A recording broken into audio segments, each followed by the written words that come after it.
I am the Tofu Golem. Please enjoy the video. You begin by making sure your PC is online and you are signed into your Microsoft account because the store needs that for purchases and updates. Once ready, open Start, type Microsoft Store, and launch it to start the process now. Make sure your Windows 10 build is current in Settings System About. This prevents compatibility errors. If you hit a loading screen, keep the store running while you proceed to check for app updates and account status. This establishes a clean baseline. You clear the store cache with WS Reset. EXE because cache data often blocks downloads. Once that finishes, reopen Microsoft Store and go to Library, then Get Updates.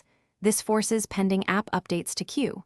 If apps still fail, run the Windows Store Apps Troubleshooter in Settings Update and Security Troubleshoot to automatically detect issues.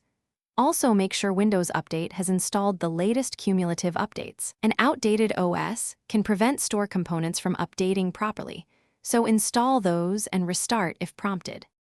You finish by reinstalling or re-registering the store via PowerShell if problems persist. Run PowerShell as admin and execute the reinstall command to restore core files.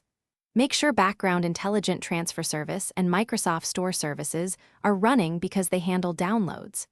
After completing commands, reboot the PC to apply changes and then open Store to update a single app as a test. Troubleshooting tip: if reinstall fails, create a new